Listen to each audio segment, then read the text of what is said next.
జై శ్రీమన్నారాయణ. శ్రీమద్భగవద్గీత 18వ అధ్యాయము మోక్ష సన్యాసయోగము 52వ శ్లోకము. వివిక్త సేవీ లఘ్వాసీ యతవాక్కాయ మానసః ధ్యానయోగపరో నిత్యం వైరాగ్యం సముపాశ్రితః. ఓం. గీతాచార్యుడు శ్రీకృష్ణ పరమాత్మ అర్జునుడితో పాటు మనందరికీ మోక్ష సన్యాస యోగాన్ని ఉపదేశం చేస్తూ ఉన్నాడు. పరమాత్మ ఈ రకంగా అంటూ ఉన్నాడు, అర్జున, ధ్యాననిష్టను పొందిన తర్వాత పరబ్రహ్మను పొందటము కోసం చేయవలసినటువంటి సాధనా క్రమాన్ని నీకు ఉపదేశం చేస్తూ ఉన్నాను, విను. ఏమేం చేయాలంటే ఏకాంత ప్రదేశములో ఉండాలి. శరీరధారణకు కావలసినంత మాత్రమే భుజించాలి, అంటే మితమైనటువంటి ఆహారాన్ని స్వీకరించాలి. అంతేకాకుండా శరీరాన్ని, వాక్కును, మనస్సుని ఆధీనములో పెట్టుకోవాలి. అంటే ధ్యానము చేయడానికి ఆ శరీరము, వాక్కు, మనస్సు ఈ మూడు అనుకూలముగా ఉండేటట్టుగా వాటిని మలచుకోవాలి. అంతేకాకుండా ప్రతినిత్యము ధ్యానము చేస్తూ ఉండాలి. ఆత్మస్వరూపాన్ని గురించే స్మరిస్తూ ఉండాలి. ఆత్మ కంటే ఇతరమైనటువంటి వాటి యందు అసహ్యాన్ని పెంచుకోవాలి, అంటే అయిష్టాన్ని పెంచుకోవాలి. అయిష్టం ఎట్లా కలుగుతుంది? ఆత్మ కంటే ఇతరమైనటువంటి వాటిలలో ఉండేటటువంటి దోషాలను గురించి పదే పదే జ్ఞాపకం చేసుకుంటూ ఉంటే వాటి మీద ఆశ తగ్గుతుంది, ఆసక్తి తగ్గుతుంది, వైరాగ్యం ఏర్పడుతుంది.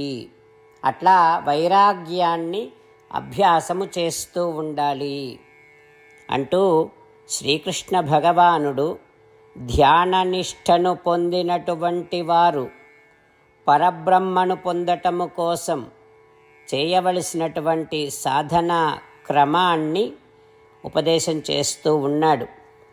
ఆ పరమాత్మ ఉపదేశాన్ని మనసారా స్మరిస్తూ శరీరధారణకు కావలసినటువంటి ఆహారాన్ని మాత్రమే తీసుకుంటూ ప్రతినిత్యము ధ్యానము చేస్తూ ఆత్మస్వరూపాన్ని గురించి ప్రతినిత్యము ఆలోచిస్తూ ప్రాపంచిక విషయముల మీద వైరాగ్యాన్ని, అయిష్టతను అభ్యాసము చేస్తూ ప్రతి పనిని శ్రీమన్నారాయణుడి సేవగా చేస్తూ శ్రీమన్నారాయణుడిని పొందటమే జీవిత లక్ష్యముగా పెట్టుకొని శ్రీమన్నారాయణుడిని మాత్రమే శరణు వేడుకుంటూ పరమాత్మ పలికిన పలుకులను అదేవిధంగా పలికే ప్రయత్నం చేద్దాం. వివిక్త సేవీ లఘ్వాసీ యతవాక్కాయ మానసః ధ్యానయోగపరో నిత్యం వైరాగ్యం సముపాశ్రితః. అంతేకాకుండా మనం ప్రతిరోజు శ్రీమన్నారాయణుడికి ఒక 8 పనులు చేస్తాం అని మాట ఇద్దాం. ఎందుకంటే శ్రీకృష్ణ భగవానుడు 18వ అధ్యాయములో 65 నుండి 70వ శ్లోకాల ద్వారా శ్రీమద్భగవద్గీత అంతటికీ సారభూతముగా మనకు 8 పనులు చేయమని చెప్పాడు. అలా చేస్తే చాలు, నేను మిమ్మల్ని అన్ని విధాలుగా రక్షిస్తా అని ప్రమాణపూర్వకముగా ప్రతిజ్ఞ కూడా చేశాడు. అందుకని శ్రీమద్భగవద్గీతను అంతటినీ విన్న తర్వాత అర్జునుడు కూడా చివరకు కరిష్యే వచనం తవ, కృష్ణ నువ్వు చెప్పినట్టే చేస్తా అని అన్నాడు. కనుకనే భగవానుడు అర్జునుడికి అన్ని విధాల విజయాన్ని అందించాడు. మనం కూడా ప్రతిరోజు శ్రీమన్నారాయణుడికి ఆ రకంగానే మాట ఇద్దాం. 8 పనులు చేస్తాం అని మనము మాట ఇస్తే అది అష్టాక్షరీ మహామంత్ర జపము చేసినటువంటి ఫలితాన్ని మనకు ప్రతిరోజు ఇస్తుంది. ఇట్లా మాట ఇవ్వటం కంటే గొప్ప పూజ, యజ్ఞము, తపస్సు మరొక్కటి లేనే లేదు. అందుకని నేను అంటూ ఉంటాను, మీరు మనస్సులో భావిస్తూ ఉండండి. ఈ రకంగా మనము మాట ఇస్తూ ఉంటే శ్రీకృష్ణ భగవానుడి ముఖారవిందములో కలిగేటటువంటి ఆనందాన్ని మనం ప్రతిరోజు దర్శిద్దాం, ఆస్వాదిద్దాం. జై శ్రీమన్నారాయణ.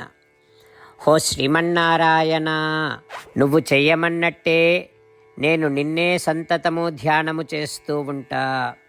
హో శ్రీమన్నారాయణ, నువ్వు చెప్పినట్టే నేను నీ భక్తుడిగానే ఉంటా. హో శ్రీమన్నారాయణ, నువ్వు చెయ్యమన్నట్టే నేను నా విధులను, కర్తవ్యాలను నీ సేవగా, నీ తృప్తి కోసమనే సక్రమంగా నిర్వర్తిస్తూ ఉంటా. హో శ్రీమన్నారాయణ, నువ్వు చెప్పినట్టే నేను నీవాడిని అనే మహావిశ్వాసముతో నీకే నమస్కరిస్తూ ఉంటా. హో శ్రీమన్నారాయణ, మామేకం శరణం వ్రజ, నన్ను ఒక్కడిని మాత్రమే శరణు వేడుకో అని నువ్వే అన్నావు కనుక నేను నిన్ను ఒక్కడిని మాత్రమే శరణు వేడుకుంటా. హో శ్రీమన్నారాయణ, మా శుచః, ఇక దుఃఖించకు అని నువ్వే నాకు భరోసా ఇస్తున్నావు కనుక నేను ఇక దుఃఖించను. హో శ్రీమన్నారాయణ, నువ్వు చెప్పినట్టే నువ్వు నా కోసమని అనుగ్రహించినటువంటి శ్రీమద్భగవద్గీతను ప్రతిరోజు కనీసము ఒక్క శ్లోకాన్నైనా జ్ఞాపకం చేసుకుంటూ శ్రీమద్భగవద్గీతను అనుసంధానము చేస్తూ ఉంటా.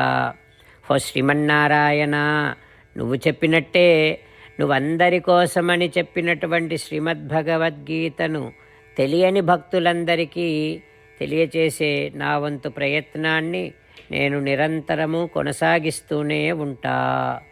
హో శ్రీమన్నారాయణ, నేను నువ్వు చెప్పినట్టే చేస్తా, నీకు నచ్చినట్టే ప్రవర్తిస్తా, నీకోసమే పని చేస్తూ ఉంటా.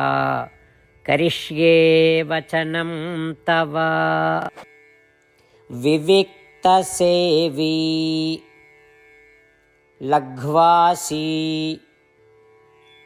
యతవాక్కాయ మానసః ధ్యానయోగపరో నిత్యం వైరాగ్యం సముపాశ్రితః. ఓం వివిక్తసేవీ లఘ్వాసీ యతవాక్కాయ మానసః ధ్యానయోగపరో నిత్యం వైరాగ్యం సముపాశ్రితః.